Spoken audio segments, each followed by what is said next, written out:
এই তো আছি আমি, আলহামদুলিল্লাহ ভালো আছি।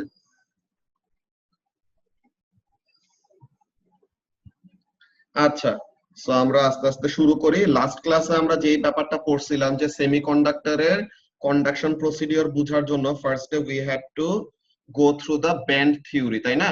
যে আমাদের valence band and conduction band এইসব জিনিস নিয়ে এগুলো আমরা আলাপ করছিলাম যে অ্যাকচুয়ালি কোনটা কিভাবে আমাদের কাজ করে। ফার্স্ট অফ অল ভ্যালেন্স ব্যান্ডটা কি ছিল?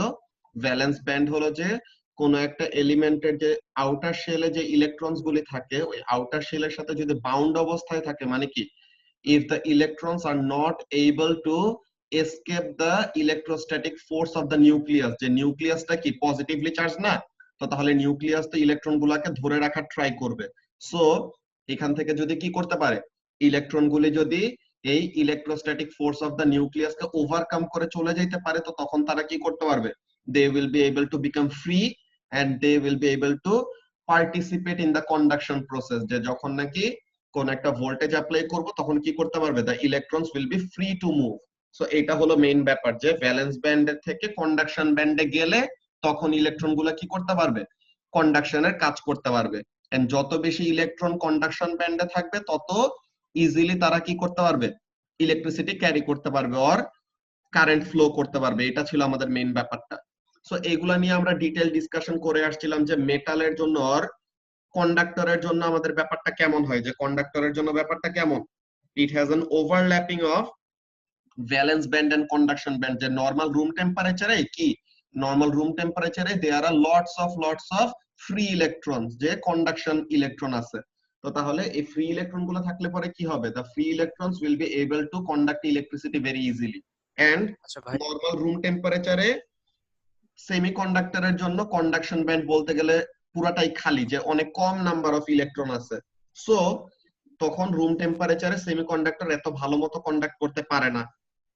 কিন্তু টেম্পারেচার বাড়লে যখন নাকি কিছু একটা টেম্পারেচার ব্যাপার ঘটে। বাড়বে তখন কি হবে, যখন নাকি টেম্পারেচার বাড়বে তখন the electrons will be able to escape the force of the nucleus. তো তখন তারা ভ্যালেন্স ব্যান্ড থেকে কি করতে পারবে, এই যে এনার্জির গ্যাপটা আছে, এই এনার্জির গ্যাপটাকে ওভারকাম করে তখন the electrons will be able to jump from the valence band to the conduction band. তখন ইলেকট্রন গুলি ফ্রি হয়ে গেল, then they will be able to cause electricity conduction, যে তারা কন্ডাকশন প্রসেসে কাজ করতে পারবে। ওকে, সো এইসব ব্যাপারগুলো নিয়ে আমরা পড়ে আসছিলাম। সো এখন আমরা এগুলো আমরা ডিটেল বলছিলাম যে নোটপ্যাডের মধ্যে লিখে লিখে, এই যে নোটপ্যাডের মধ্যে লিখে লিখে কতগুলি ইলেকট্রন কন্ডাকশন ব্যান্ডে, কতগুলি ইলেকট্রন ভ্যালেন্স ব্যান্ডে, দেন টেম্পারেচার বাড়লে কি হয়, এইসব ব্যাপারগুলো আমরা লাস্ট ক্লাসে এই নোটপ্যাডের মধ্যে লিখে লিখে রাখছিলাম। হ্যাঁ, টেম্পারেচার বাড়লে ইনসুলেটরও কন্ডাক্ট করতে পারে, ঠিক আছে, ইনসুলেটরও কন্ডাক্ট করতে পারে, কিন্তু তার জন্য ওই ডিফারেন্সটা অনেক অনেক অনেক অনেক বাড়াইতে হবে। এটা নিয়ে আমরা কথা বলবো এই সেমিকন্ডাক্টরের এই প্রসেসটা বোঝার পরে। আচ্ছা দাঁড়াও, তুমি যখন ইনসুলেটরের কথাটা তুললা, তো আমরা ইনসুলেটরটা নিয়ে ফার্স্টে কথা বলে নেই। ওকে, তোমাদের ও লেভেলস এর chapter wise booklet I hope তোমাদের মনে আছে যে জ্যান 2013 এর একটা কোয়েশ্চেন ছিল লাইটনিং রিলেটেড, যে মনে করে এরকম স্টর্ম ক্লাউড আছে আর এটা হলো গ্রাউন্ড। তো এখন ক্লাউড, ঠিক আছে, স্টর্ম ক্লাউড মনে করো যে পজিটিভলি চার্জড, স্টর্ম ক্লাউড হলো পজিটিভলি চার্জড, আর গ্রাউন্ড তো নরমালি নিউট্রাল থাকে, তাই না? গ্রাউন্ড নরমালি নিউট্রাল থাকে, কিন্তু এই যে ক্লাউড গুলা পজিটিভ চার্জ হয়েছে দেখে সে কি করবে, গ্রাউন্ডের ইলেকট্রন গুলাকে অ্যাট্রাক্ট করে আর একটু উপরে নিয়ে আসবে না? সো তাহলে the electrons of the ground will be attracted on the surface and positive charge গুলা যেখানে ছিল ওখানে থাকবে, বিকজ পজিটিভ চার্জ তো আসলে মুভ করতে পারে না। এখন ব্যাপারটা খেয়াল করো যে নরমালি সাদা মেঘ যখন নাকি থাকে তখন কিন্তু এরকম কোনো থান্ডারস্টর্ম হয় না। আমরা কিন্তু বৃষ্টি কখন পড়বে ওটা কিন্তু দেখলে একটা জিনিস বুঝতে পারি, যে আমাদের ক্লাউডের কালার দেখলে আমাদের একটা আইডিয়া হয়। স্টর্ম ক্লাউড হইলে পরে তখন কি হয়, স্টর্ম ক্লাউড হলে এটা একটু ব্ল্যাকিশ একটা কালার হয়ে যায়, দেন ওই স্টর্ম ক্লাউড গুলোর মধ্যে ওরকম লাইটনিং এর কাজটা হয়, যে আমাদের লাইটনিং যে দেখায়, লাইটনিং যে হয়, লাইটনিংটা কিভাবে হয়, লাইটনিংটা ফার্স্ট অফ অল তোমার কি আছে দেখো তো, এখানের মধ্যে ব্যাপারটা খেয়াল করো রিক্তি, যে তোমার এই cloud it has a charge. তো তাহলে ক্লাউড আর গ্রাউন্ডের মধ্যে, হ্যাঁ, এ ক্লাউডস এন্ড গ্রাউন্ডের মধ্যে আর আর্থের মধ্যে কি আছে, there is a potential difference নাকি? এটা পটেনশিয়াল ডিফারেন্স আছে না, যে দোনোজনের চার্জের অ্যামাউন্ট হলো ডিফারেন্ট। চার্জ ক্লাউডের মধ্যে চার্জ আছে আর গ্রাউন্ড হলো neutral, so they have a certain potential difference between them. কিন্তু তাদের মাঝখান দিয়ে কোনো কন্ডাকশন হচ্ছে না। আমরা কি জানি বলতো রিক্তি? নরমালি তুমি ইলেকট্রিক্যাল একটা সার্কিটের কথা চিন্তা করো, যে তুমি কোন একটা সার্কিটে কারেন্ট ফ্লো করানোর জন্য ফার্স্ট জিনিস কি দরকার বলতো Rikti? Power supply. Excellent, power supply দরকার ফার্স্টে। সো তাহলে whenever you connect a power supply or a battery, তখন সে কি করবে? It will exert or it will have the effect of potential difference, যে সে কি করবে? চার্জড পার্টিকেলদেরকে এক জায়গা থেকে আরেক জায়গায় মুভ করার জন্য ফোর্স করবে। নাও if the potential difference is enough to go through the resistance of the circuit, যে সার্কিটের একটা স্পেসিফিক রেজিস্ট্যান্স থাকে না, তো তাহলে যদি পটেনশিয়াল ডিফারেন্সটা মানে যদি পাওয়ার সাপ্লাইয়ের ভোল্টেজটা এনাফ হয়, তাহলে পরে কি করতে পারবে? তাহলে the charged particles in the circuit will be able to move, যে সার্কিটের ভিতর দিয়ে কারেন্ট ফ্লো করবে। So what actually happens over here, দেখো প্রথমে যখন নাকি ক্লাউডটা এরকম চার্জ গেইন করা শুরু করছে, আচ্ছা ক্লাউডস কিভাবে চার্জড হয়? ক্লাউডস গুলা এক্সিলেন্ট ফ্রিকশনের জন্য, যে এয়ারক্রাফটের সাথে দেন এয়ার পার্টিকেলের সাথে নিজেদের সাথে নিজেদের ফ্রিকশনের জন্য, যে আমরা ইনসুলেটরকে কিভাবে আমরা ফ্রিকশন দিয়ে বা রাবিং করে তাদেরকে চার্জ করতে পারি, ওইসব ব্যাপারগুলো ও লেভেলসে শিখছিলাম যে স্ট্যাটিক ইলেকট্রিসিটির মধ্যে, তাই তো? সো তাহলে এখানে কি হবে? Due to friction the clouds can become charged. Now charged হইছে মানে there is a potential difference. কিন্তু তোমার দেখো এই ক্লাউড আর গ্রাউন্ডের মধ্যে কিন্তু অনেক বড় একটা ইনসুলেটর আছে। ইনসুলেটরটা কি? এয়ার, তাই না? এয়ার তো কোনো কন্ডাক্টর না, সে তো ইলেকট্রিসিটি ভালো মতো কন্ডাক্ট করতে পারে না। তো তাহলে মাঝখানে যে ক্লাউড আর গ্রাউন্ডের মাঝখানে যেই এয়ার আছে হুইচ ইজ অ্যান ইনসুলেটর, সে কি করতে পারতেছে না? It is not being able to conduct electricity. যে ক্লাউড যে চার্জড হয়ে গেছে, ওই চার্জ গুলা কি হইতে চায়? যে কোনো চার্জড পার্টিকেল সে কি হইতে চায়? ডিসচার্জ হইতে চায় না? সো তাহলে এই ক্লাউড যে চার্জড হয়ে গেছে সেও ডিসচার্জ হইতে চাবে, কিন্তু সে ডিসচার্জ হতে পারতেছে না কেন? বিকজ মাঝখানে এরকম এয়ার এর একটা ইনসুলেটর ব্যারিয়ার আছে। ওকে, তার মাঝখানে এরকম এয়ার এর একটা ইনসুলেটর ব্যারিয়ার আছে which prevents it from discharging। কিন্তু যত চার্জ এখানে অ্যাকুমুলেট করতে থাকবে, যত চার্জের অ্যামাউন্ট বাড়তে থাকবে ক্লাউডের মধ্যে, পটেনশিয়াল ডিফারেন্সও বাড়বে না বলতো? যত ক্লাউডের মধ্যে চার্জের অ্যামাউন্ট বাড়তেছে তত পটেনশিয়াল ডিফারেন্স বাড়বে। পটেনশিয়াল ডিফারেন্স বাড়তে বাড়তে বাড়তে বাড়তে বাড়তে বাড়তে এত হাই হয় এক সময়, যে তখন সে কি করে? মাঝখানে যত বড় রেজিস্ট্যান্সই তুমি দাও না কেন, ওই রেজিস্ট্যান্সটাকেও সে ওভারকাম করে কি করবে? ফ্লো করা শুরু করবে। সো তখন লাইটনিং অর থান্ডারস্টর্ম হইতে সময় তোমরা একটা সাদা একটা ট্রেল দেখো না রিক্তি? তো হোয়াইট যে ট্রেলটা দেখি ওইটা অ্যাকচুয়ালি কি বলতে পারবা? ইলেকট্রিসিটিটা যে পাস করতেছে, পজিটিভ আয়নস। ওইটা অ্যাকচুয়ালি ইলেকট্রিসিটি পাস করতেছে ঠিক আছে, কিন্তু ওইটা একটা স্টেট অফ ম্যাটার। এটার নাম কি? জেলি। স্টেটস অফ ম্যাটার পড়ছিলা না? Solids, liquids, gases. এরপরে ওইটা থেকে আরেকটু হায়ার ভার্সনটা কি? Plasma state. Plasma state, excellent. So তাহলে তখন কি হয়? এয়ার কে যখন নাকি আয়োনাইজ করবা তখন সে কিসে কনভার্ট হবে? ইট will gate converted to plasma. Alright, so তাহলে যখনই নাকি এরকম থান্ডারস্টর্ম হবে তখন কি হবে? ওখানে প্লাজমা ফর্ম করবে which is white in colour, যেটা আমরা ওই আকাশের মধ্যে দেখতে পাই। অলরাইট, সো তাহলে ব্যাপারটা হলো এরকম যে কি জিনিস, যে ক্লাউড চার্জড হয়ে গেলে তখন কি ক্লাউড আর গ্রাউন্ডের মধ্যে there is a potential difference and any charged particle will want to become discharged, and discharge হওয়ার জন্য আর্থিং হইতে হবে। কিন্তু মাঝখানে আর্থিং হইতে পারতেছে না কেন? বিকজ মাঝখানে একটা এয়ার নামের একটা ইনসুলেটর আছে। তো এখন ইনসুলেটর আছে ভালো কথা, মানে সে অনেক বড় একটা রেজিস্ট্যান্স এক্সার্ট করতেছে, ওর অনেক বড় একটা রেজিস্ট্যান্স পোজ করতেছে। সো এখন আমাদের কি করতে হবে? there is no amount of resistance which cannot be overcome, একটা সার্টেন পিডির বেশি দিলে পরে ওই রেজিস্ট্যান্স কেও কি করা পসিবল, ওভারকাম করা পসিবল। সো তাহলে ওরকম ক্লাউডের মধ্যে চার্জের অ্যামাউন্ট বাড়তে বাড়তে বাড়তে বাড়তে বাড়তে বাড়তে যখন কি অনেক বেশি হয়ে যাবে, which will be able to what, which will be able to ionize the air. So তাহলে এয়ার যদি আয়োনাইজ হয়ে যায়, এয়ার যদি আয়োনাইজ হয়ে যায় তখন কি হবে? ইলেকট্রোলাইসিসে পড়ছিল না, আয়নস ক্যান কন্ডাক্ট ইলেকট্রিসিটি, যে তোমাদের ওরকম আয়নিক কম্পাউন্ড কে কি করতে হয়, অ্যাকুয়াস ফর্মে তাদেরকে ইলেকট্রোলাইসিসের কাজ করতে হয় না? মনে আছে কেমিস্ট্রির পড়া ইলেকট্রোলাইসিসে?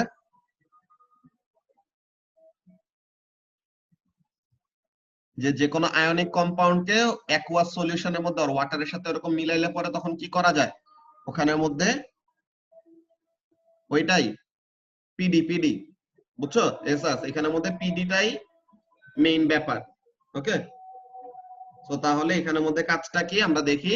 এখানের মধ্যে মেইন জিনিসটা হলো যে এয়ার কে আয়োনাইজ করে ফেললে তখন they are the ones which carry the charge, যে ক্লাউডের থেকে চার্জ গুলাকে নিয়ে আর্থিং করে ফেলে। ওকে, সো তাহলে এই ব্যাপারটা হয়। সো ইনসুলেটরকে দিয়েও কি করানো যায়, কন্ডাক্ট করানো যায়। What is actually required, the potential difference. যত বড় তুমি রেজিস্ট্যান্স আর ব্যারিয়ারই তুমি রাখো না কেন, if you can overcome that resistance with an even higher potential difference, then you will be able to make them conduct electricity. বুঝতে পারছো এসাস এখন?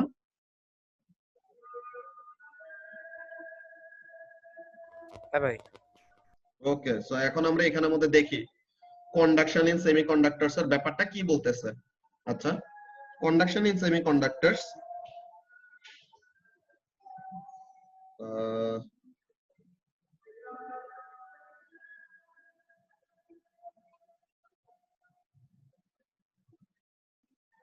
দাঁড়াও তো 1 মিনিট।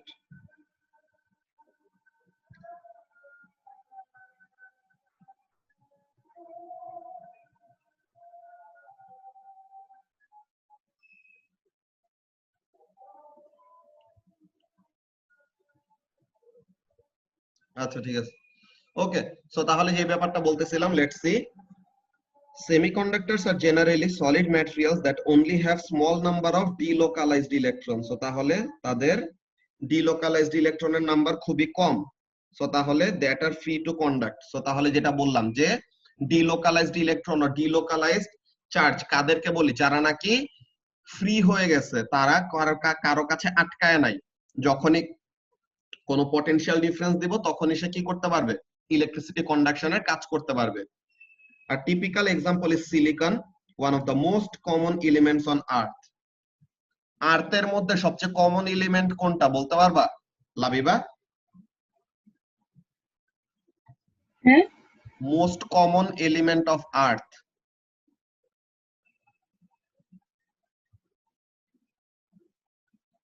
সিলিকন হলো নেক্সট মোস্ট অ্যাবান্ডেন্ট, অ্যালুমিনিয়াম হলো থার্ড, অ্যালুমিনিয়াম এটাকে ফার্স্টটা iron ছিল না, অক্সিজেন অক্সিজেন ছিল। ওকে, সো তাহলে most abundant element in earth is oxygen. আর এইটার অ্যান্সার কে বলবা? সাইমা বলো তো, most abundant element in the whole universe, পুরো ইউনিভার্সের মধ্যে মোস্ট অ্যাবান্ডেন্ট এলিমেন্ট কোনটা?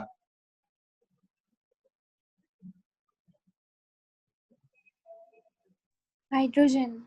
Excellent, hydrogen. ইউনিভার্সে টোটাল যেই ম্যাস আছে, টোটাল ম্যাসের মধ্যে হাইড্রোজেন হলো 78%, হিলিয়াম হলো 20%, এরকম। সো হাইড্রোজেন আর হিলিয়াম মিলে almost 98-99% of the total abundance list বানায় ফেলে সব এলিমেন্টদের মধ্যে। এই সব হাইড্রোজেন কখন ক্রিয়েট হয়েছে?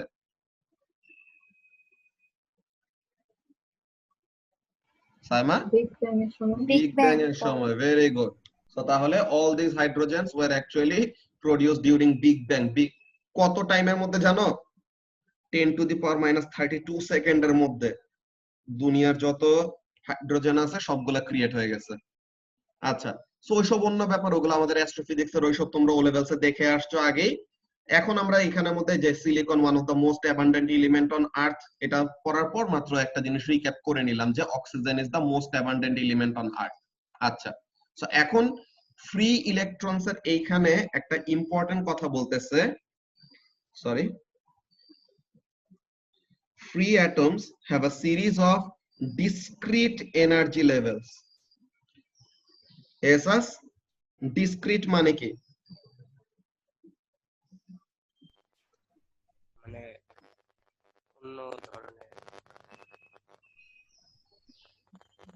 অনেক রেঞ্জ বুঝাইতেছে। সায়মা, discrete মানে কি?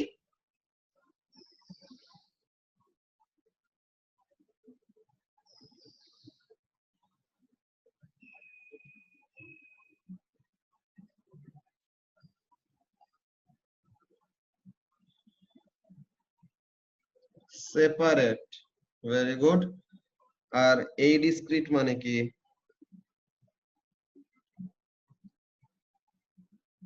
এই ডিসক্রিট মানে কি?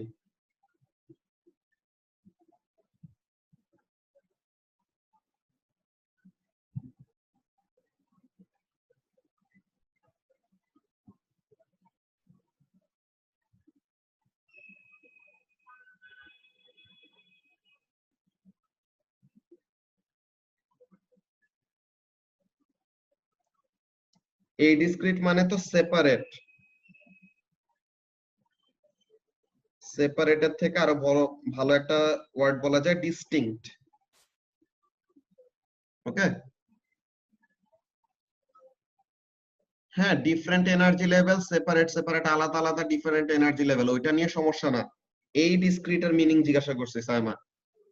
DISCREET,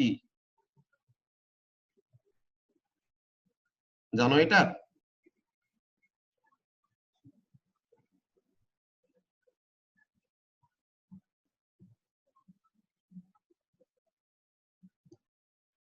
আচ্ছা ঠিক আছে, না জানলে সমস্যা নাই। এই ডিসক্রিট মানে হলো being careful about your words and actions, যে আমি যে তোমাদের ক্লাস নিতে সময় ভয়ে থাকি যে কখন আগে ক্লাস নিতে সময় একটু পর পর আর কি এরকম হ্যাঁ হ্যাঁ করতাম, তো এইগুলো নিয়ে সাইমা অনেক পচাইতো। তো এটার জন্য এখন আমি কেয়ারফুল থাকি যেন ওইরকম মুদ্রা দোষের মতো মনে করে হ্যাঁ হ্যাঁ না বলতে থাকি, বুঝছো?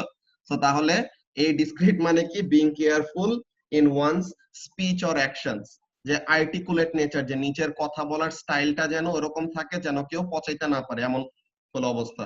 ওকে, এখন বুঝতে পারছো সাইমা ডিসক্রিট মানে কি এটা?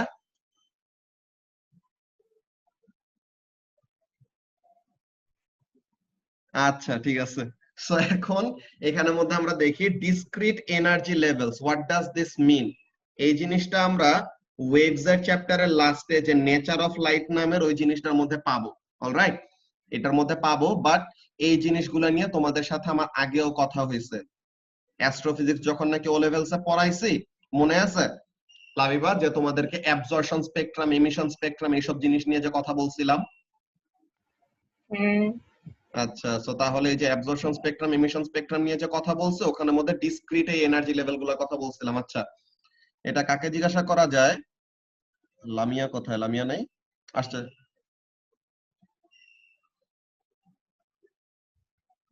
আচ্ছা, এটা রিক্তি বলো, রিক্তি বলো যে হাইড্রোজেনের এনার্জি লেভেল কয়টা বলো তো?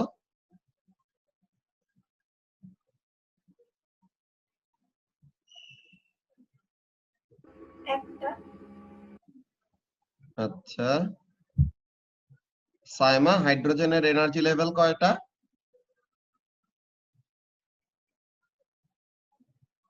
ইলেকট্রন কয়টা জিজ্ঞাসা করি নাই, আমি জিজ্ঞাসা করছি হাইড্রোজেনের এনার্জি লেভেল কয়টা।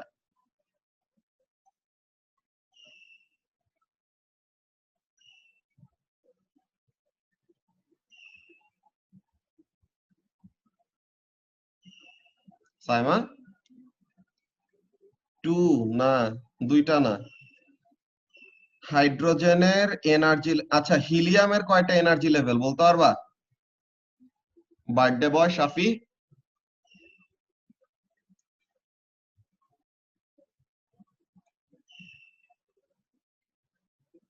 হিলিয়ামের এনার্জি লেভেল কয়টা?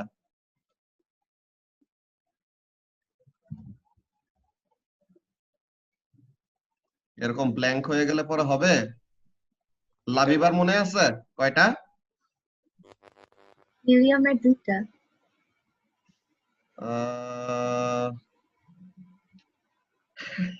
আচ্ছা একটা। ঠিক আছে, হিলিয়ামেরই সমস্যা নাই। একটা। Each and every element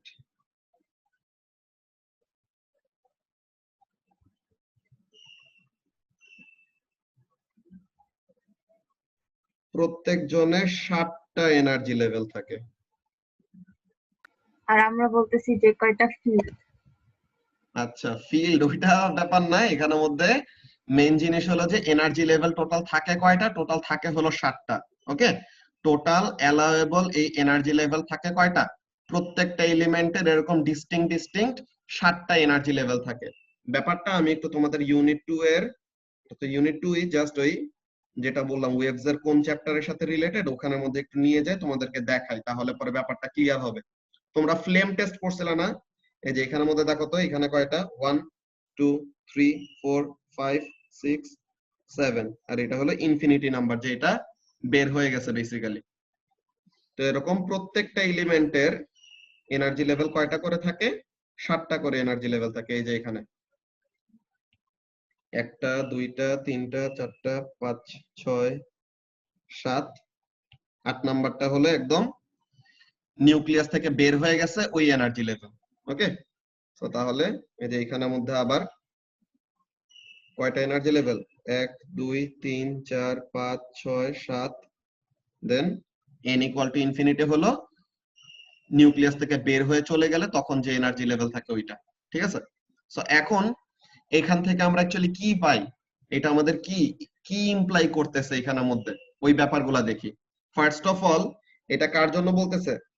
an energy level diagram for hydrogen। এটাও আমাদের হাইড্রোজেনের জন্য -2.18 এরটা।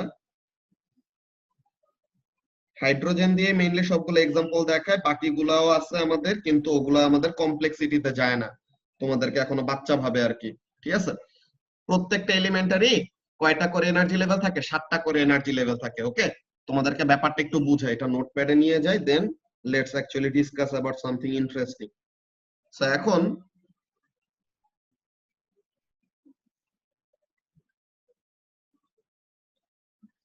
তোমার এনার্জি লেভেল গুলি 1 2 3 4 5 6 7, সরি 7, আর এটা হলো 8 নাম্বারটা যেটা নাকি নিউক্লিয়াস থেকে বের হয়ে গেছে। এখন এইটা মনে করো হাইড্রোজেনের জন্য আঁকলাম।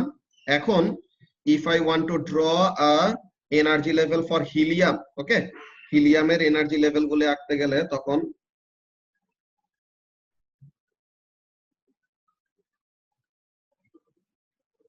চার 5 6 7, দেন এই 8 নাম্বারটা হলো এরকম।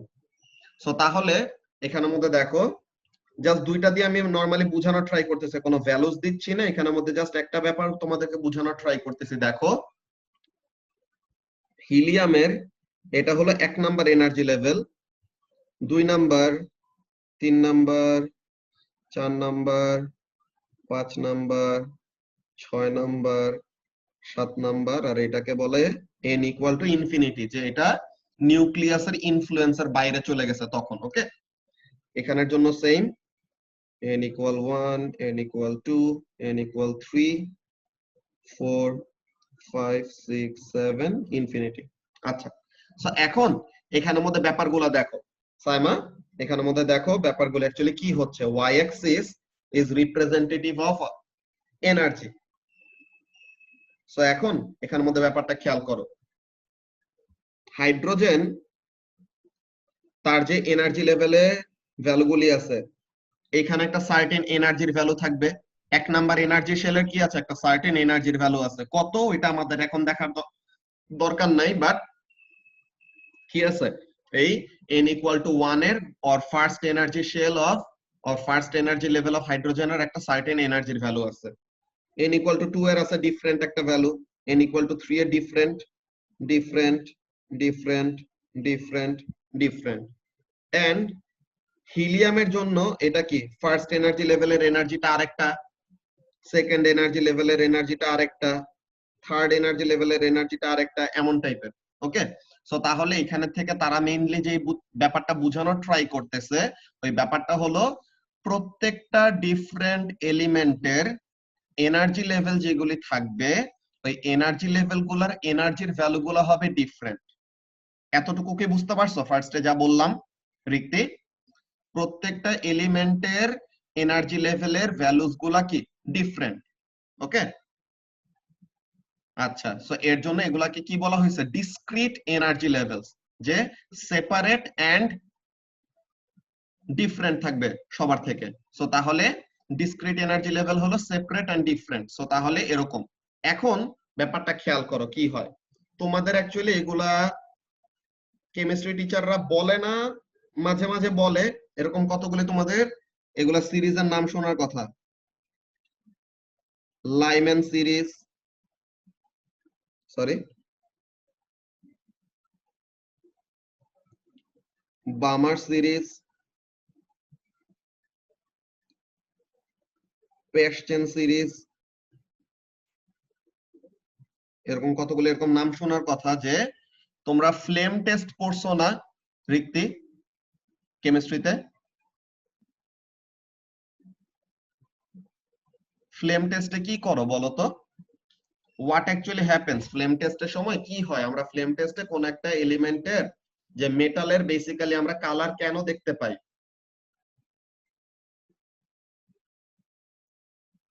মাইক আনমিউট করে বলো, টাইপ করে এত বড় বড় লিখলে শেষ করতে পারবা না। এলিমেন্টটা বার্ন করে একটা কালার দেয়।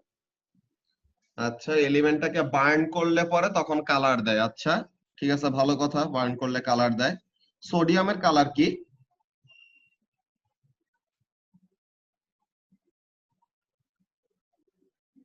ফ্লেম টেস্টে সোডিয়াম কালার কি?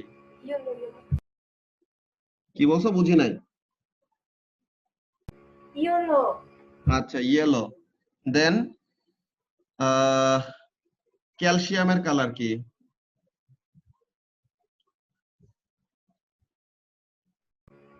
ব্রিক রেড না? Brick red calcium? হোয়াইট না? হোয়াইট। আচ্ছা, আর কিছু কালার বা আর কি কি কালার বলবা ক্যালসিয়ামের জন্য? ক্যালসিয়ামের ফ্লেম টেস্টে কি কালার পাওয়া যায় আসলে? ম্যাগনেসিয়ামেরটা কি পাও এসাস? Bright white. তো তাহলে ক্যালসিয়ামেরটাই কি পাও? জানি না। পড়ছো কি তোমরা? এই কালারের নাম তো আর এখানে কালার চার্টে ছিল না ক্যালসিয়ামের। ওই ক্যালসিয়াম কার্বনেটে কার্বন ডাই অক্সাইড দিলে যে চুনের পানি মানে সাদা, ওইটাই জানতাম যতটুকু। আচ্ছা ঠিক আছে, তো এরপরে আর কোন এলিমেন্টের কালার কি কি পড়ছিলা? আচ্ছা এগুলা এখন সাইমা তুমি একটু কষ্ট করে মাইকটা আনমিউট করে ফার্স্টে বলো অ্যালুমিনিয়ামের ফ্লেম টেস্টের কালার কি পাইছো আর কি পড়ছো কেমিস্ট্রিতে? অ্যালুমিনিয়ামের সিলভার টাইপ। অ্যালুমিনিয়ামের সিলভার টাইপের কালার পাইছো?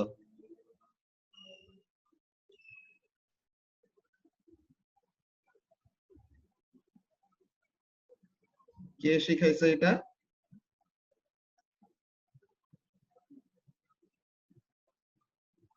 এখনো শিখিনি এটা। আচ্ছা ঠিক আছে, এরকম হোয়াইটিশ কালার এমন করে পাইলে তো তখন তাদের মধ্যে আলাদা করা কি আমাদের জন্য অনেক কষ্ট না? এরকম হোয়াইট কালার কতগুলো এমন ইয়ে পাইলে পরে তখন তাদের এরকম কালারটা পাওয়া কষ্ট।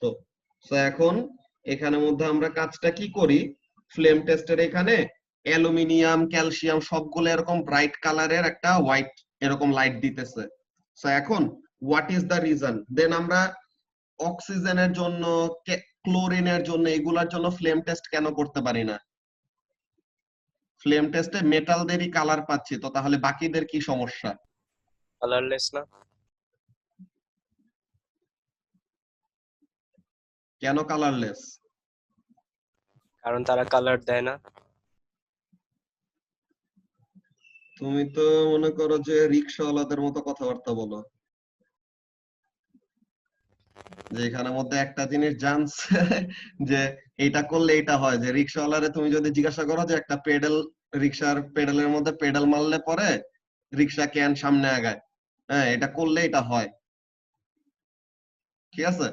তো এখন তুমি সায়েন্সের স্টুডেন্ট হয়ে তো তোমার তো এগুলোর এক্সপ্লেনেশন গুলো জানতে হবে না এসাস? ভাই ও লেভেল সেট টুকুই পড়াইছিল।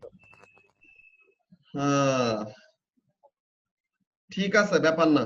তো এখন এখানের মধ্যে আমরা কয়টা জিনিস দেখি। তোমরা কি এই ওয়ার্ডটা শুনছিলা না ও লেভেলসে থাকতে নাকি? ফটো। ফোটন, ফোটন হ্যাঁ। কি জিনিস? হ্যাঁ হ্যাঁ শুনছি।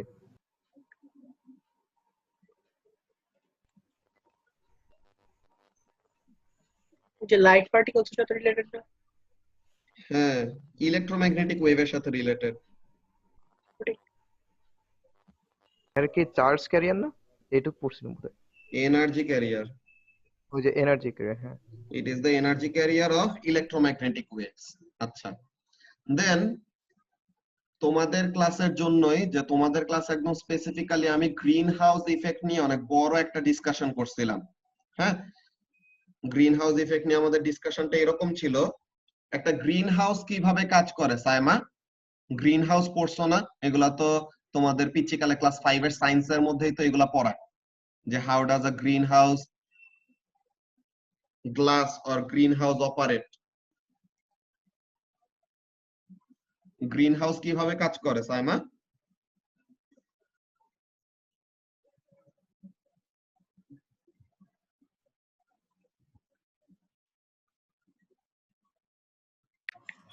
ওই যে ইনফ্রারেড রেজ আর টেম্পারেচার নিয়ে অনেক কাহিনী আছে।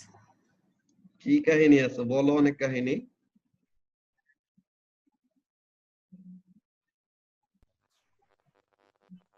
গ্রিন হাউস বলতে এটা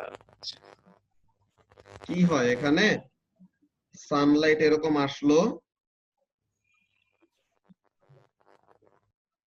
তো এখন এরকম সানলাইট আসছে, তো সানলাইট এসে কি করতেছে, সানলাইট থেকে এরকম ইনফ্রারেড ওয়েভ এন্টার করলে গ্লাসের ভিতরে, এখন গ্লাসের ভিতরে দিক দিয়ে, গ্লাসের ভিতর দিয়ে এই ওয়েভ পাস করে চলে আসলো, এখন এখন রুমের ভিতরে ঢুকে গেছে, যে এই গ্রিন হাউসের ভিতরে ঢুকে গেছে। এখন এখান থেকে সে আবার কি হবে, রিফ্লেক্টেড হবে আর রি-রেডিয়েটেড হবে। এখন এই রি-রেডিয়েটেড ইনফ্রারেডটা কি করতে পারে না, গ্রিন হাউস থেকে আর বের হইতে পারে না, কেন? ওয়েভলেন্থ ডিফারেন্ট থাকে তাই। ওয়েভলেন্থ ডিফারেন্ট হইলো কেন? টেম্পারেচারের কারণে ডিফারেন্ট থাকে। ঠিক আছে, তো এখন ঠিক আছে, তোমার অ্যান্সার এখানের মধ্যে লজিক আছে, সবকিছুই ভালো কথা। এখন টেম্পারেচারের ডিফারেন্স এইসব ব্যাপারগুলো আমরা বলবো, হ্যাঁ? আচ্ছা, তো এখন খেয়াল করো, সান তার যে টেম্পারেচার আর সান তার যে এনার্জি কন্টেন্ট, সানের এনার্জি কন্টেন্ট বেশি নাকি আর্থের এনার্জি কন্টেন্ট বেশি? সান। সানের এনার্জি কন্টেন্ট বেশি, ভেরি গুড। সো এখন সান একটা ইলেকট্রোম্যাগনেটিক ওয়েভ রিলিজ করতেছে, এখন ওই ইলেকট্রোম্যাগনেটিক ওয়েভটা কি করবে, ইলেকট্রোম্যাগনেটিক ওয়েভের এনার্জিটা ক্যারি করে নিয়ে আসবে কে? ফোটন, তাই না? ফোটন কি করে, ইলেকট্রোম্যাগনেটিক ওয়েভের এনার্জি ক্যারি করে নিয়ে আসে, দ্যাটস ভেরি গুড। সো এখন ফোটনের এনার্জির একটা ইকুয়েশন আছে, এটা আমরা পড়বো ইউনিট 2 তে। Energy of a photon is directly proportional to what, Labiba?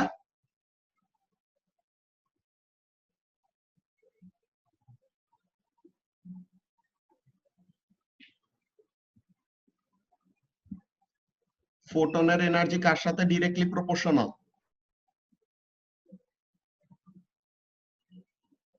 energy of photon frequency সাথে Very good. The E frequency of is the wave. equal to hf ছিল না? Yes, excellent. E is equal to hf. So এই যে proportionality sign সরাইলে একটা constant আনতে হয় না, এই কনস্ট্যান্টটা হলো h. h টাকে বলা হয় Planck's constant. Planck's constant. ঠিক আছে, সো এখন এইখানের মধ্যে এখন দেখো Simon, now everything will now make sense. তুমি যা বলছো এটা ঠিক আছে, ওখানে কোনো ভুল নাই, বাট এখানের মধ্যে ব্যাপারটা কি বলতেছে এটা খেয়াল করো। h is a constant, Planck's constant, it is very vital in unit 2, কিন্তু কখন আসবে এটা আমরা বলবো। জাস্ট আজকে আমরা এটা নিয়ে ডিসকাস করতেছি কেন, বিকজ ওই এনার্জি ব্যান্ড গুলা নিয়ে যে কথা বলবো না, conduction band and valence band, তো ওই ব্যান্ড গুলার এনার্জির ভ্যালু গুলা কাদের উপরে ডিপেন্ড করে ওইটা বোঝার জন্য আমাদের এনার্জি লেভেলের ডিসকাশনে আসছি। দেন এনার্জি লেভেলের ডিসকাশনে এসে তোমাদেরকে ফ্লেম টেস্টের কথা জিজ্ঞাসা করলাম, দেন ওখান থেকে আমরা এইখানে চলে আসছি, ঠিক আছে। সো এখন প্ল্যাঙ্কস কনস্ট্যান্টের ভ্যালু হলো 6.63 × 10⁻34 জুল সেকেন্ড। এই ভ্যালু জানা লাগবে না, এটা তোমাদের এক্সাম স্ক্রিপ্টে দেওয়া থাকে অলওয়েজ। সব কনস্ট্যান্টের ভ্যালু, সব ফর্মুলা, সবকিছু তোমাদের দেওয়া থাকবে এক্সাম স্ক্রিপ্টে, কোনো কিছু মুখস্থ করতে হবে না, জাস্ট মাথার বুদ্ধি লাগবে। সব ইনফরমেশন দেওয়া, just you have to be smart enough to find the solution. Okay, এখন দেখো সাইমা, তুমি ব্যাপারটা খেয়াল করো। তো তাহলে এনার্জি ফ্রিকোয়েন্সির সাথে যদি ডিরেক্টলি প্রপোর্শনাল হয়, সো তাহলে এনার্জি যত বেশি ওই ওয়েভের ফ্রিকোয়েন্সি তত বেশি হবে, রাইট?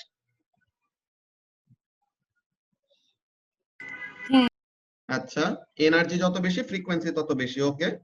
আর ইলেকট্রোম্যাগনেটিক ওয়েভ তো স্পিড অফ লাইটে ট্রাভেল করে, সো তাহলে the speed of the wave is fixed. তো তাহলে এনার্জি বেশি মানে ফ্রিকোয়েন্সি বেশি, ফ্রিকোয়েন্সি বেশি হলে ওয়েভলেন্থটা কি করবে, বাড়বে নাকি কমবে? কমবে। কমবে, ভেরি গুড।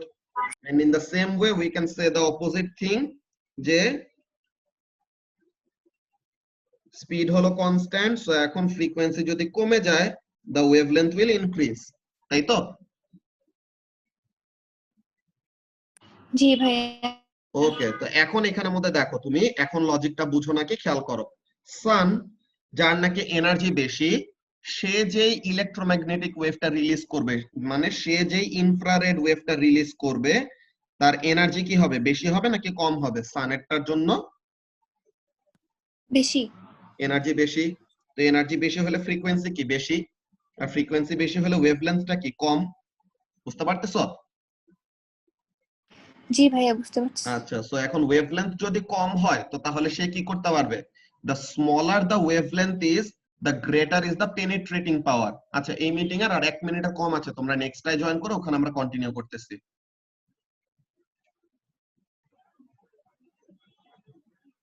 আচ্ছা, সো তাহলে আমরা যেই ডিসকাশনটার মধ্যে ছিলাম, যে সান, সে যেই ওয়েভটা রিলিজ করবে ওই ওয়েভের এনার্জি বেশি হবে, তো এনার্জি বেশি মানে the photon will have a higher frequency, so তাহলে ওইটার ওয়েভলেন্থের ভ্যালু হবে কম। তো ওয়েভলেন্থ যত ছোট হয় তার পেনিট্রেটিং পাওয়ার তত কি থাকে ঋদ্ধি? ওয়েভলেন্থ যত ছোট পেনিট্রেটিং পাওয়ার তত বেশি না? সো তাহলে তখন কি করতে পারবে? It will be able two penetrate the glass. যে গ্রিন হাউস গ্লাস দিয়ে যে এরকম বাড়িটা বানানো থাকে, সে কি করতে পারে তখন এই গ্লাসের ভিতর দিয়ে পেনিট্রেট করতে পারবে। সো সে পেনিট্রেট করে এরকম ভিতরে আসলো, এখন সে প্রথমে কি হবে, আর্থের কাছে অ্যাবজর্ব হবে। এখন আর্থ এই এনার্জিটাকে আবার কি করবে, রেডিয়েট করে দিবে না, বলতো রিক্তি? হ্যাঁ ভাইয়া।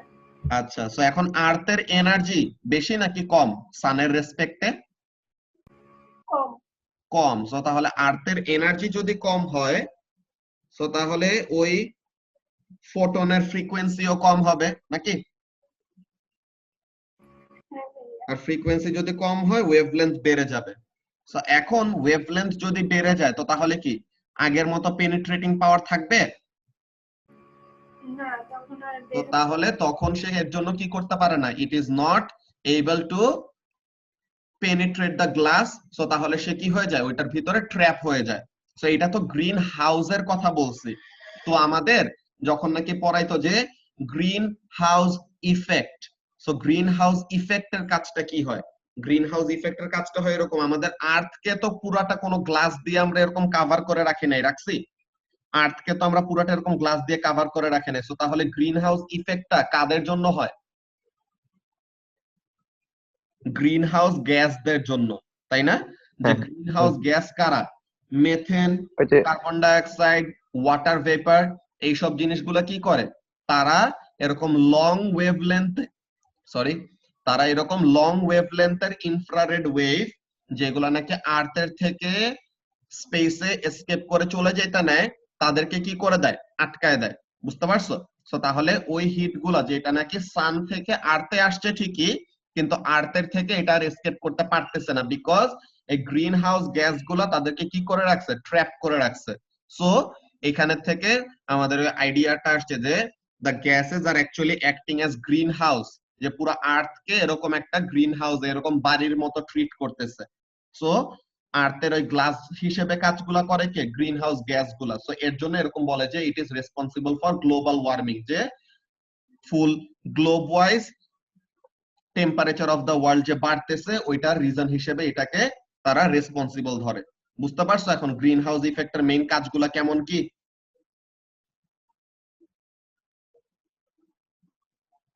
এসাস বুঝতে পারছো? হ্যাঁ ভাইয়া বুঝছি। ওকে, ঠিক আছে। তো এখন এইটা ছিল ফার্স্ট অফ অল ফোটনের ব্যাপারটা। এই ফোটনটা এখানের জন্য লাগবে, সো আগে ডিসকাস করে ফেলছে, আমাদের জন্য ভালো হয়েছে। এখন দেখো এসাস, তুমি যেরকম কি একটা অ্যানসার দিলা, তোমার কাছ থেকে এমন অ্যানসার তো এক্সপেক্ট করে নাই, তোমাকে তো এগুলা জিনিস আগে পড়াইছি। তো এখন এখানের মধ্যে ব্যাপারটা দেখো এসাস কি হয়। যখন নাকি ফ্লেম টেস্টে তুমি কি করো, কোন একটা এলিমেন্টের, এলিমেন্ট তো ডিরেক্টলি দাও না, তুমি তার একটা সল্টের এরকম একটা পেস্ট বানাও, দেন ওই পেস্টটাকে তখন কি করো, পেস্টটাকে তখন ফ্লেমের মধ্যে নিয়ে যাও, ঠিক আছে? তো এখন ফ্লেমের মধ্যে নিয়ে গেলে তখন কি হবে? ইলেকট্রন গুলা এনার্জি গেইন করবে না? বলো তো নাবিল, যখন নাকি ওরকম আমরা পেস্টটাকে ফ্লেমের মধ্যে নিয়ে যাব, তখন ফ্লেমের মধ্যে নিয়ে গেলে কি, the electrons will gain energy from the heat, তাই তো? হ্যাঁ ভাইয়া। তো তাহলে ইলেকট্রন গুলা এনার্জি গেইন করে তারা কি করে? The electrons jump to higher energy level. তো ইলেকট্রনটা হায়ার এনার্জি লেভেলে গেল, কিন্তু ইলেকট্রন তো ওখানে স্টেবল না, সে ইনিশিয়ালি যেই পজিশনে ছিল ওইটাই তো তার স্টেবল পজিশন ছিল। সে শুধু কি হয়েছে, যখনই নাকি আমরা ফ্লেমের মধ্যে নিয়ে গেলাম, সে পিনিকের ঠেলায় কি করছে? উপরে উঠে গেছিল, কিন্তু সে তো ওখানে আসলে স্টেবল না, সে ওখানে ঠিক মতো থাকতে পারবে না। তো এর জন্য সে কি করবে? আবার নিচে ফেরত আসবে। এই নিচে ফেরত আসতে সময় সব কাহিনী হয়। কি কাহিনী? ফ্লেমের ওখানে ফার্স্টে নিয়ে গেছি, কি করছে সায়মা? ফ্লেমের ওখানে নিয়ে গেলাম, ইলেকট্রন প্রথমে আপার এনার্জি লেভেলে জাম্প করলো, এতটুকু বুঝছো? জি ভাইয়া। ওকে, সো তাহলে ইলেকট্রন প্রথমে আপার এনার্জি লেভেলে গেল, দ্যাটস ভেরি গুড। এখন আপার এনার্জি লেভেলে সে স্টেবল না, তো তাহলে সে এখন কি করবে রিক্তি? সে এখন লোয়ার এনার্জি লেভেলে আবার ফেরত আসতে চাবে না? হ্যাঁ ভাইয়া। আচ্ছা, সো তাহলে আপার এনার্জি লেভেল থেকে লোয়ার এনার্জি লেভেলে নামার জন্য তার কি করতে হবে? সে নিচে থেকে উপরে উঠছে কিভাবে? By gaining energy. সো তাহলে সে উপর থেকে নিচে নামবে কিভাবে? তার এনার্জিটাকে রিলিজ করতে হবে না? হ্যাঁ। সো তাহলে যখন নাকি ইলেকট্রনটা আপার এনার্জি লেভেল থেকে লোয়ার এনার্জি লেভেলে নামে, তখন সে কি করে? It releases the energy in the form of a photon. বুঝতে পারছো? সে কি করে? The electrons, when they drop back to lower energy level, they release the energy in the form of photon. So এখন ফোটনের কি আছে? তাহলে একটা সার্টেন এনার্জি আছে নাকি? এই ফার্স্ট আর থার্ড এনার্জি শেলের মধ্যে যে এনার্জি ডিফারেন্স, ওই এনার্জি ডিফারেন্স সমান একটা এনার্জি আছে ওই ফোটনের। তো এই এনার্জির করেসপন্ডিং কি থাকবে বলো তো? এই এনার্জির করেসপন্ডিং একটা ফ্রিকোয়েন্সি থাকবে না রিক্তি? হ্যাঁ ভাইয়া। ওকে, সো তাহলে এই এনার্জির করেসপন্ডিং একটা ফ্রিকোয়েন্সি আছে, দ্যাটস ভেরি গুড। এখন তোমাদের মনে আছে যে ইলেকট্রোম্যাগনেটিক ওয়েভের যে ফ্যামিলি পড়ছিল, ওখানের মধ্যে ভিজিবল লাইট কয়টা কালারের ডিভিশন ছিল? 7টা কালার ছিল না আমাদের রেইনবো কালার? গড রয়েজ বিফ যেটা। সো তাহলে এখানে প্রত্যেকটা কালারের কি আছে? Each colour has a specific frequency or wavelength. So তাহলে what actually happens during flame test, এখন ব্যাপারটা দেখো নাবিল, যে কি হয়। ফার্স্টে আমরা ফ্লেমের মধ্যে ওই এলিমেন্টের একটা সল্ট নিয়ে গেলাম, দেন ওইটাকে ফ্লেমের মধ্যে ধরছি। এখন ইলেকট্রনগুলি কি করবে? ইলেকট্রনগুলি ফ্লেমের কাছ থেকে এনার্জি গেইন করে আপার এনার্জি লেভেলে জাম্প করলো, ওকে। কিন্তু আপার এনার্জি লেভেলে তারা স্টেবল না, তো স্টেবল না থাকলে তারা কি করবে? লোয়ার এনার্জি লেভেলে ড্রপ করবে। তো লোয়ার এনার্জি লেভেলে যদি তারা ড্রপ করতে চায়, they have to get rid of the energy they initially gained. তো তারা ইনিশিয়ালি যে এনার্জি গেইন করছিল ওটাকে কি করতে হবে? ছেড়ে দিতে হবে। সো ওই এনার্জি ছাড়বে তারা কি ফর্মে? The energy is released in the form of a photon. তো ওই ফোটনের যে এনার্জি আছে, ওই এনার্জির করেসপন্ডিং কি থাকবে? ওই এনার্জির করেসপন্ডিং একটা ফ্রিকোয়েন্সি থাকবে। সো ওই ফ্রিকোয়েন্সিটা যদি স্পেসিফিক কোন কালারের ফ্রিকোয়েন্সির সাথে মিলে যায় বা কারো কম্বিনেশনের সাথে মিলে যায়, তখন আমরা ওই ফ্লেমের ওই কালারটা দেখতে পাই। ব্যাপারটা কি ক্লিয়ার হয়েছে? আমাদের ফ্লেম টেস্টে কালার কেন আসে নাবিল? হ্যাঁ ভাইয়া। ওকে, সাইমা কি বুঝতে পারছো এখন? হ্যাঁ বুঝতে পারছি। ওকে, সো তাহলে this is how actually flame test occurs, or color in flame tests are actually get, এগুলো হলো ফ্লেম টেস্টের কালারের অরিজিন আর কি। এন্ড এগুলা সিরিজ গুলো, এগুলো তোমরা পাবা, এগুলা তোমাদেরকে একটা জিনিস পড়তে দিব। তোমাদের তো ইউনিট 1 শেষ, তোমাদেরকে একটা জিনিস পড়তে দিব, ফ্যাক্ট শিটস, ঠিক আছে? এই ফ্যাক্ট শিট হলো অলরেডি পড়তেছি। Very good. সো তাহলে সিলেবাসের ভিতরে আর সিলেবাসের বাইরেরও অনেকগুলো জিনিস আছে, যেগুলো জিনিস পড়লে তোমাদের কনসেপ্ট গুলো আরো ভালো মতো ডেভেলপ হবে, ওকে। ফ্যাক্ট শিট গুলো কোথা থেকে পাবা? ফিজিক্স এন্ড ম্যাথস টিউটরেই পাওয়া যায়। কোন জায়গায় আছে ওই জিনিসটা আমি দেখাই দিব যদি তোমরা খুঁজে না পাও। অলরাইট, সো এখন আমরা আমাদের আজকের পড়াটা সামনে আগাই। সো আমরা এনার্জি লেভেলের আইডিয়াটা বুঝতে পারছি এখন, যে এনার্জি লেভেল হলো ডিসক্রিট। ডিসক্রিট মানে কি? সেপারেট এন্ড ডিফারেন্ট, ওকে। কি একটা ওয়ার্ড থেকে আমরা কোন জায়গায় চলে আসছি, আল্লাহ।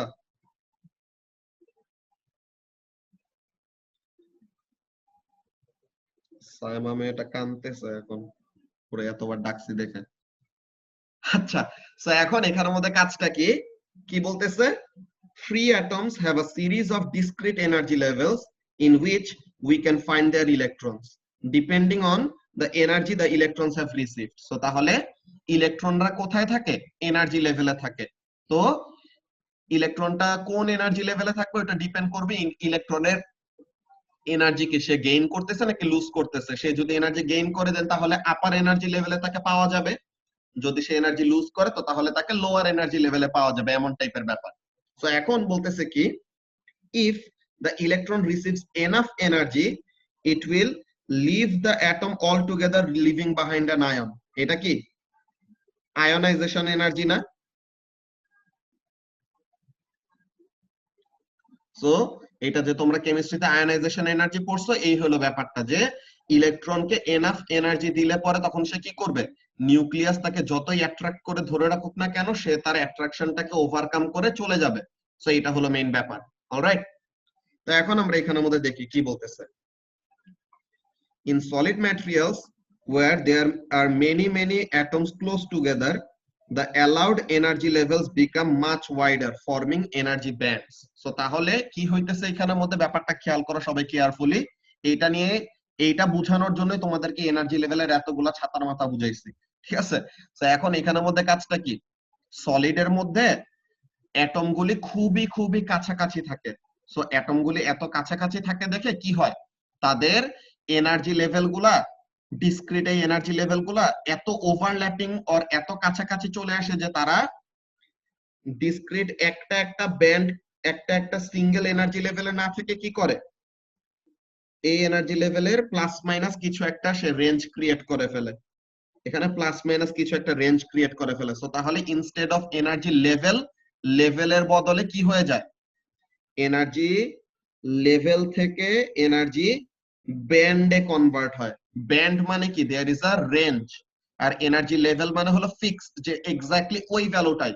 আর এনার্জি ব্যান্ড মানে হলো there is a specific range, যে এত এনার্জি থেকে এত এনার্জির মধ্যে থাকলে সে এই ব্যান্ডের মধ্যে থাকতে পারবে। ব্যাপারটাকে বুঝতে পারতেছো কি বলতেছি রিক্তি? হ্যাঁ ভাইয়া বুঝছি।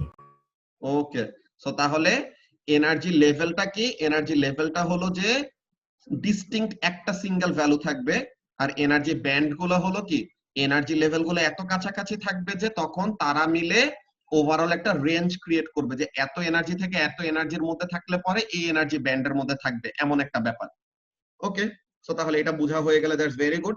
Now let's see the electrons can have a large range of energies, এই যে এনার্জি ব্যান্ড ক্রিয়েট করে ফেলছে, সো এখন there can be a large range of energies and still be within the same band। So তাহলে এই যে মনে করো এই ব্যান্ডের মধ্যে থাকতে হইলে এত এনার্জি থাকলেও ভ্যালেন্স ব্যান্ডে, এই এনার্জি থাকলেও ভ্যালেন্স ব্যান্ডে, এই এনার্জি থাকলেও ভ্যালেন্স ব্যান্ডে, এই এনার্জি থাকলেও ভ্যালেন্স ব্যান্ডে, ইভেন দো ইলেকট্রন গুলার এনার্জির value different, but still it is or the electrons are part of the same band. বুঝতে পারছো? এই ব্যাপারটা বুঝাইছে এখানে। হোপফুলি এটা কারো কোনো বুঝতে সমস্যা হয় না। There are energy amounts which are forbidden for the electrons। ঠিক আছে, আচ্ছা, সো তাহলে এখানের মধ্যে কি ব্যাপারটা বলতেছিলাম দেখো, যে there are specific energy values যেগুলা হলো forbidden, যে যেগুলা ইলেকট্রনের কখনোই অ্যাটেইন করা পসিবল না। ওই ব্যাপারগুলা কেমন এগুলা আমরা একটু ওয়েভস এর জন্য রেখে দিব, যে will be discussed later during waves chapter। forbidden energy level গুলো আসলে কি, ঠিক আছে, যেটা বলতেছে, but it is a very different situation from the highly limited energy level of the isolated atoms electron। So তাহলে এই ব্যাপারটা আমরা ওয়েভস এর মধ্যে আরো ডিটেইলে পড়ব। আচ্ছা, সো এখন এনার্জি ব্যান্ড গুলা নিয়ে আমরা কথা বলি, যেটা আমরা লাস্ট ক্লাসে অলরেডি পড়ে আসছি, সো এখন আমাদের বুঝতে প্রবলেম হওয়া উচিত না। আজকে জাস্ট তোমাদেরকে বুঝাইলাম যে এনার্জির ব্যান্ড গুলা কিভাবে ক্রিয়েট হয়।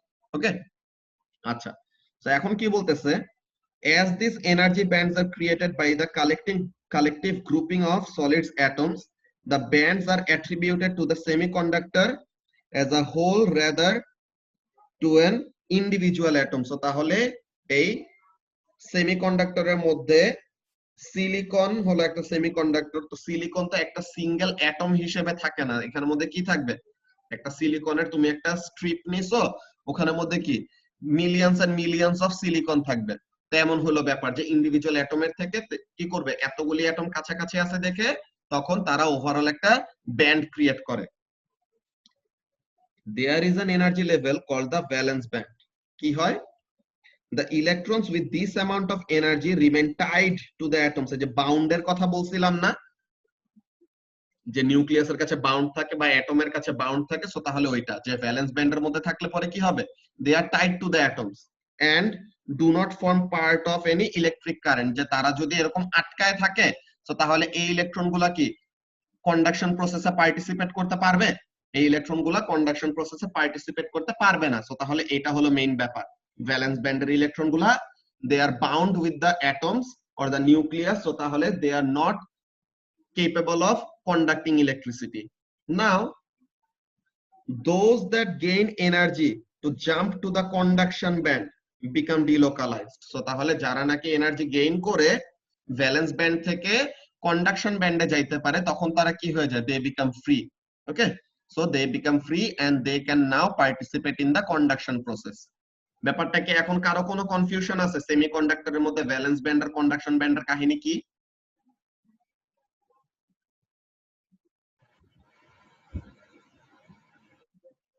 ফারিহা বুঝতে পারছো?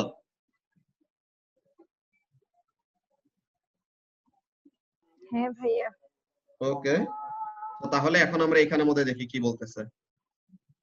The number of delocalized electrons in a semiconductor is low compared with metals। যে মেটালস এর রেসপেক্টে সেমিকন্ডাক্টরে delocalized ইলেকট্রনের অ্যামাউন্ট কম, সো তাহলে তারা কারেন্টও কম কন্ডাক্ট করবে আর কম নিয়ে যাবে for a specific voltage.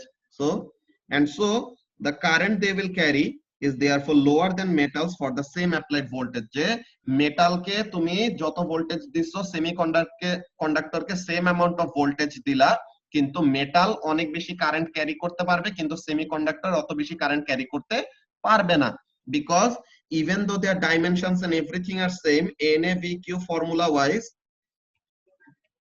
Free ইলেকট্রনের নাম্বার যদি কম থাকে সো তাহলে number of free electrons per unit volume com, so তাহলে এটা যদি কম হয় সো তাহলে কারেন্টও কম ফ্লো করবে, এটা হলো ব্যাপার। যেটা কি বলতেছে, at higher temperature what happens, at higher temperatures they have more conduction electrons, কেন, as more electrons are elevated into the conduction band, যে এখন যখন নাকি টেম্পারেচার বাড়বে কি হবে, টেম্পারেচার বাড়লে the electrons that were initially bound in the conduction band তারা এখন এনার্জি গেইন করে কি করতে পারবে, they will get elevated or they will be able to jump from the valence band to the conduction band, so তাহলে conduction ব্যান্ডে গেলে পরে তখন they will become free, তখন তারা সুন্দর মতো ইলেকট্রিসিটি কন্ডাকশনের কাজ করতে পারবে, সো তখন কারেন্টের ভ্যালু ইনক্রিজ করে। সো তাহলে ফর সেমিকন্ডাক্টরস টেম্পারেচার বাড়লে কি করবে, টেম্পারেচার বাড়লে কারেন্টের ভ্যালু ইনক্রিজ করবে। সো এইটা হলো রিজন। কি বলতেছে, let's see, there will be a temperature related reduction in current due to increased collision with fixed atoms, so তাহলে নাম্বার অফ কলিশন বাড়তেছে, সো তাহলে ড্রিফট ভেলোসিটিটা কমে, কিন্তু n এর ভ্যালু এত বেশি বাড়ে যে overall there is an increase in current. এখানের মধ্যে কি বলতেছে আরেকবার দেখি, there will be a temperature related reduction in current, কেন, due to increased collision with fixed atom, যে এখন নাম্বার অফ কলিশন বেড়ে যাবে, সো তাহলে ড্রিফট ভেলোসিটি কমে যাবে, দ্যাটস ফাইন, ড্রিফট ভেলোসিটি কমছে, কিন্তু this thing, but the increase in available conduction electron is a much bigger effect, so তাহলে conduction electron এর নাম্বার যেটা বাড়তেছে এটা ড্রিফট ভেলোসিটি কমার তুলনায় অনেক বড় লেভেলের ইনক্রিজ করে, সো তাহলে ড্রিফট ভেলোসিটি কমতেছে but number of free electron এত হাই রেটে বাড়তেছে যে এখন কি হবে, ওভারঅল কারেন্টের ভ্যালু কি বাড়বে নাকি কমবে, ঋত্বিক?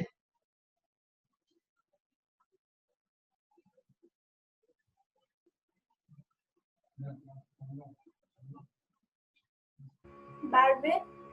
তো তাহলে এখানের মধ্যে কারেন্টের ভ্যালু ইনক্রিজ করবে, because number of conduction electron এখানে কি করতেছে, টেম্পারেচারের জন্য ইনক্রিজ করতেছে, তাই তো?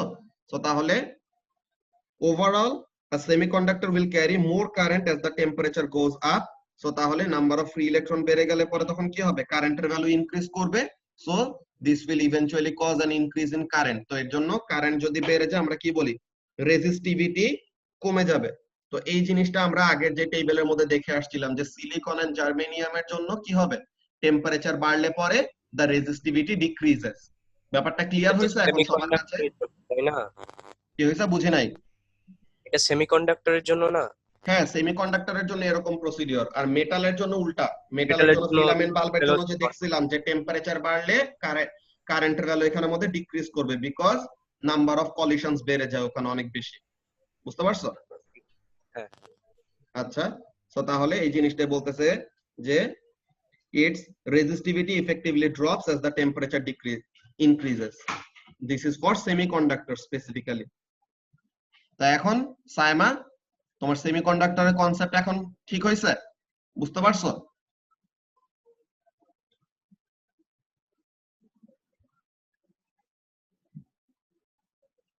ওকে, সো সেমিকন্ডাক্টরের এইটা আমরা পড়লাম, but that is not the end. এইখানে আমাদের এই কাজটা আছে, কন্ডাকশন হোলস। সো এটা কিভাবে কাজ করে লেটস সি। আচ্ছা, তো এখন এখানের মধ্যে দেখো কি হয়। এইটা আসলে তোমাদের এন টাইপ, পি টাইপ, এরকম কতগুলা ইমপিউরিটি অ্যাড করতো, বুঝছো? সেমিকন্ডাক্টর আসলে দুই টাইপের, একটা হলো ইন্ট্রিনজিক সেমিকন্ডাক্টর, আরেকটাকে বলে এক্সট্রিনজিক সেমিকন্ডাক্টর। ইন্ট্রিনজিক সেমিকন্ডাক্টর হলো পিওর সেমিকন্ডাক্টর, যে just composed of group 4 elements, যে সিলিকন, জার্মেনিয়াম এগুলা দিয়ে বানানো। আর ইমপিউরিটি গুলো অ্যাড করতো টু ইনক্রিজ দ্য কন্ডাক্টিভিটি। ওকে, যেগুলা জিনিস মানে আমাদের অ্যালয়, কি কি বুঝে না? ওই যে ইমপিউরিটি যেটার মধ্যে অ্যাড করে, তো তাহলে একটা অ্যালয় না? হ্যাঁ ওরকম, এখানে ইমপিউরিটি আসলে এটা অন্য একটা ওয়েতে অ্যাড করে, বুঝছো? অ্যালয় এখানের মধ্যে পুরোপুরি বলবো না, বাট এটা ডিফারেন্ট একটা ওয়েতে এই কাজটা করে। এটা অ্যাকচুয়ালি তোমাদের সিলেবাস থেকে বাদ দিয়ে দিছে, তো তো এর জন্য এটা নিয়ে আমরা এখন ডিসকাস করব না। ওকে, সো এখন এইখানের মধ্যে আমরা যেই ব্যাপারটা দেখব খেয়াল করো, যে মনে করো সিলিকন, সিলিকন তো গ্রুপ 4 এলিমেন্ট, তো তাহলে তার হাত তো 4টা কার্বনের মতো নাকি, তার হলো কার্বনের মতো 4টা হাত এমন। সো এখন এই সিলিকন গুলার আউটার শেলে কয়টা করে ইলেকট্রন আছে? 4টা করে ইলেকট্রন আছে। Now what they will do, যখন নাকি কি হইতেছে, টেম্পারেচার বাড়বে, জেরিন টেম্পারেচার বাড়লে পরে কি হবে? ভ্যালেন্স ব্যান্ড থেকে কন্ডাকশন ব্যান্ডে যাবে না ইলেকট্রন, বলো তো? টেম্পারেচার বাড়লে পরে কি হবে? the electrons will jump from the valence band to the conduction band. So তাহলে এটা হইলে কি হয়? ভ্যালেন্স ব্যান্ড থেকে যখন নাকি একটা ইলেকট্রন উপরে চলে গেল, হ্যাঁ, ভ্যালেন্স ব্যান্ড থেকে যখন নাকি একটা ইলেকট্রন উপরে চলে যাবে, সো তাহলে সে কি করতেছে? একটা পজিটিভ একটা চার্জ রেখে যাচ্ছে না, যে ইলেকট্রনের ডেফিসিট ক্রিয়েট করতেছে সে, নাকি? জেরিন বুঝতে পারতেছো কি বলতেছে? জি ভাইয়া। আচ্ছা, সো তাহলে হোয়াট হ্যাপেন্স, এখানের মধ্যে সবাই একটু আরেকবার খেয়াল করো কি বলতেছি, যে সিলিকনের 4টা এরকম আউটার শেল ইলেকট্রন আছে। নাও ইনিশিয়ালি তো শুরুতে কি আছে, ইলেকট্রন গুলা আউটার শেলের কাছে এরকম বাউন্ড করা, ভালো কথা, আউটার শেল এরকম বাউন্ড করা। এখন যখন নাকি টেম্পারেচার বাড়বে, হোয়াট উইল হ্যাপেন? টেম্পারেচার যখন বাড়বে, দ্য ইলেকট্রনস উইল লিভ। আচ্ছা, তো ইলেকট্রন যখন নাকি এখান থেকে জাম্প করে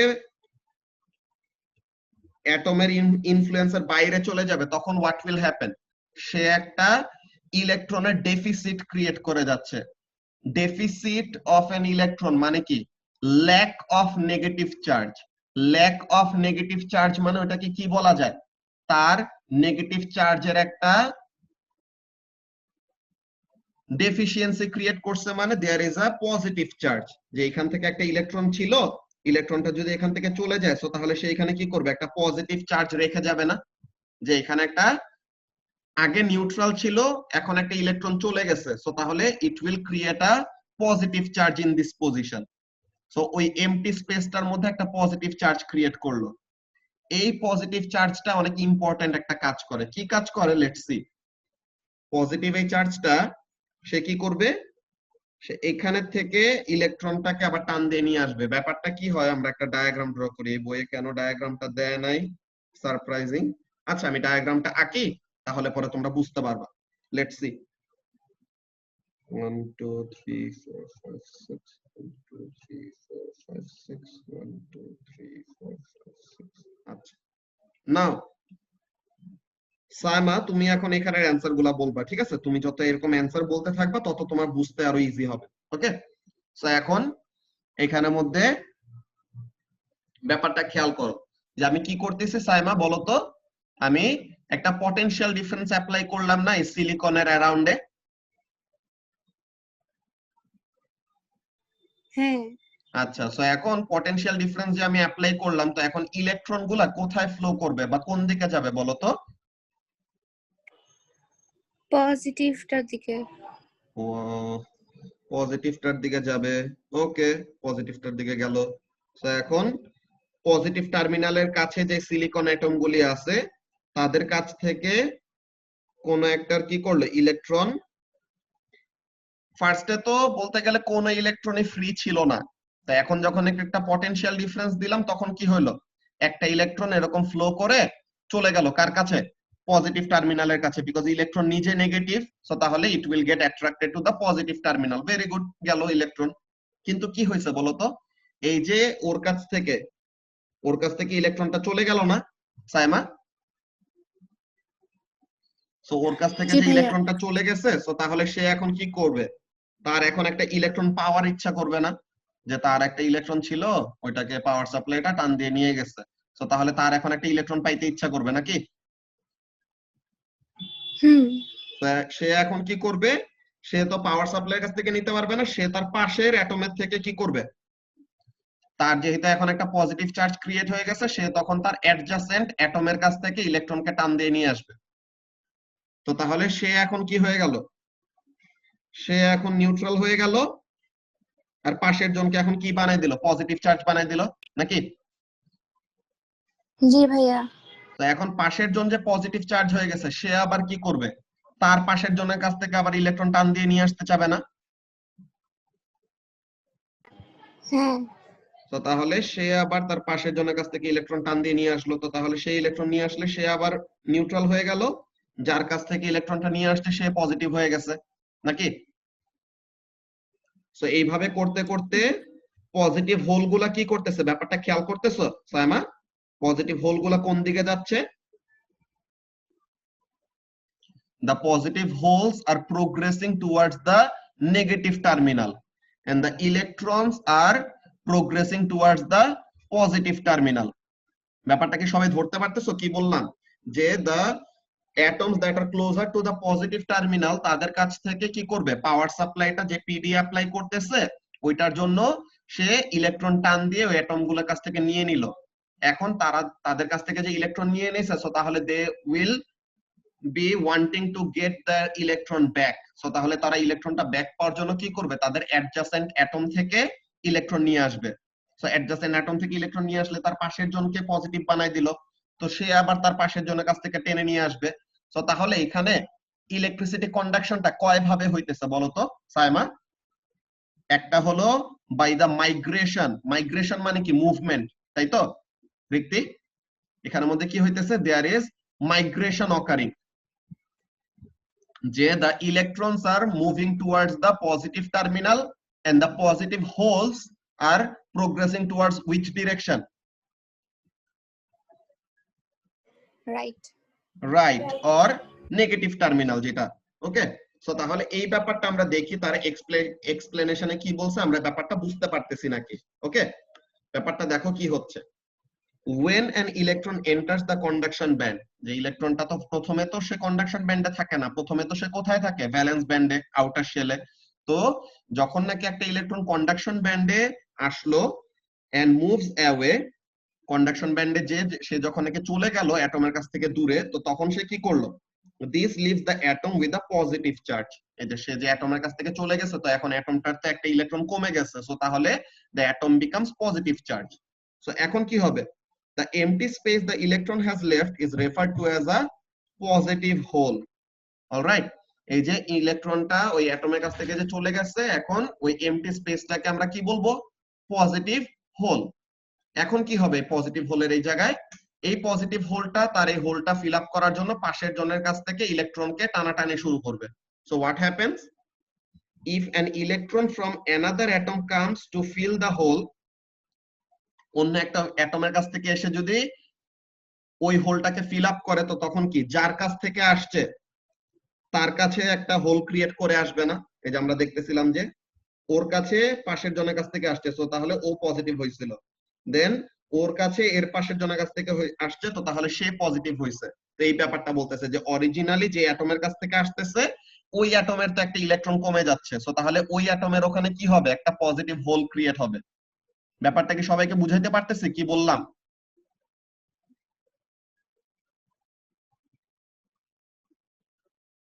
জেরিন কি বুঝতে পারতেছো?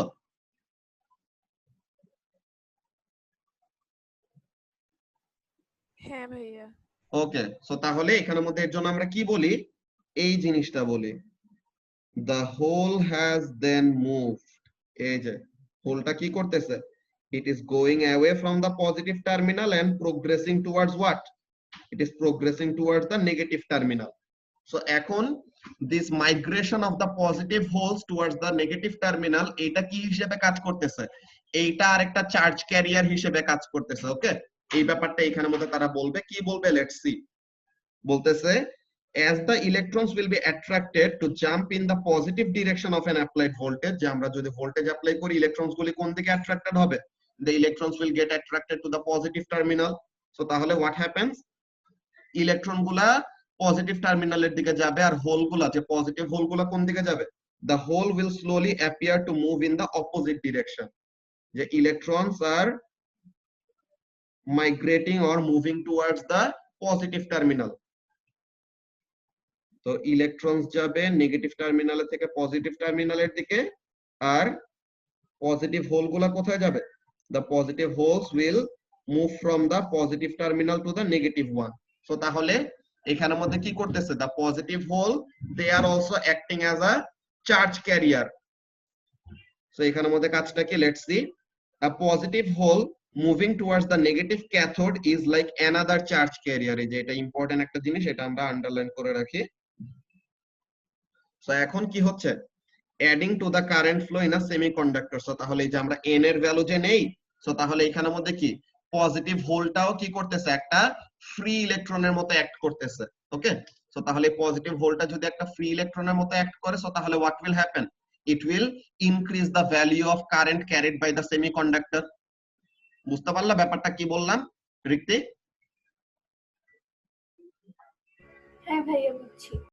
ওকে, সো তাহলে এখানের মধ্যে কি হচ্ছে, এই যে it is like the flow of current in electrolysis কি হয়, where positive and negatively charged particles are moving in opposite directions at the same time। যে ইলেকট্রোলাইসিস এ কি হয়, দুইটা এরকম ইলেকট্রোড দেই, পজিটিভ অ্যানোড নেগেটিভ ক্যাথোড, দেন হাইড্রোজেন আয়ন কোন দিকে যাবে, the hydrogen ion will move towards the negative terminal and the hydroxide ion will move towards the positive terminal at a time। positive and negative charges move in opposite direction। so এমন টাইপের ব্যাপারটা হচ্ছে। So এখন semiconductor কিভাবে করে electricity conduct করে, কারো কি আর কোনো প্রবলেম আছে সেমিকন্ডাক্টরের কন্ডাকশন প্রসেস বুঝা নিয়ে? সাইমা? না বুঝছি। বুঝতে পারছো? কোনো কি কোয়েশ্চেন আছে? হ্যাঁ। না। ঠিক আছে, কোয়েশ্চেন তো থাকলেও করবা না। আচ্ছা, সো এখন এখানের মধ্যে আমরা দেখি লার্নিং টিপের মধ্যে কি বলতেছে। Note that conduction holes does not mean that there is overall movement of positive metal ion। Positive ion move করতেছে না। হ্যাঁ, তো এখন এখানের মধ্যে কাজটা কি, the holes are an absence of electron and it is this space that moves as electrons actually jump in the opposite direction। তো তাহলে পজিটিভ হোলের মুভমেন্টটাকে পজিটিভ চার্জের মুভমেন্ট হিসেবে রিগার্ড করলে পরে খুবই বাজে একটা ভুল হবে, because positive charge are not free to move. এটা অ্যাকচুয়ালি কি মুভ করতেছে, ল্যাক অফ ইলেকট্রন। ওকে, যে ইলেকট্রনের অ্যাবসেন্সটা প্রোগ্রেড করতেছে আর মুভ করতেছে towards the negative terminal. So এটা কি করতেছে, it is enhancing the flow of electron, যে ইলেকট্রনের ফ্লো রেটটাকে সে কি করতেছে, বাড়ায় দিতেছে। এটা হলো মেইন ব্যাপার। ওকে, তো সেমিকন্ডাক্টরের কন্ডাকশন প্রসেস নিয়ে হোপফুলি কারো কোনো এখন কনফিউশন নাই। এন্ড আজকের এন্ড প্রিভিয়াস ক্লাসের লেকচারটা সবার আরেকবার রিভিউ করা লাগবে, সো দ্যাট তোমাদের আইডিয়াটা পুরোপুরি মাথায় ঢুকে যায়। অলরাইট, পজিটিভ হোলটা কি সিলিকন না?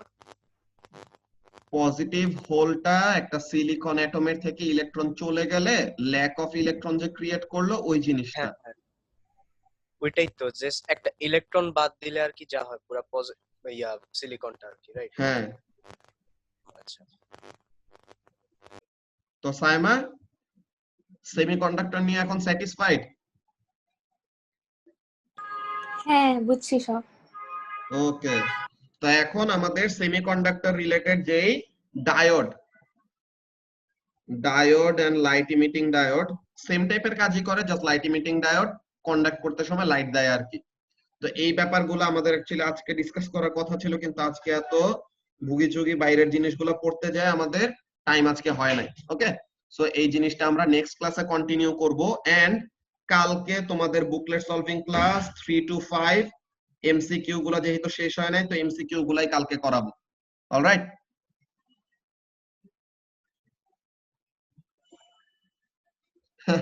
হ্যাঁ এসাস অনেক বড় ইমপ্রুভমেন্ট হয়েছে, সেন্টার অফ গ্র্যাভিটি থেকে রিকশাওয়ালা। ওকে, সো তাহলে আজকের ক্লাসটা আমরা এখানে শেষ করব। আমি অ্যাকচুয়ালি একটা দাওয়াতে আসছি, আমি খালামনির বাসায় বসে তোমাদের ক্লাস নিলাম। ওরে ঠিক আছে, তাহলে আজকের ক্লাসটা আমরা এখানে শেষ করি। কারো যদি কোনো কোয়েশ্চেন থাকে তাহলে করো, না হলে আমরা ক্লাসটা এন্ড করব।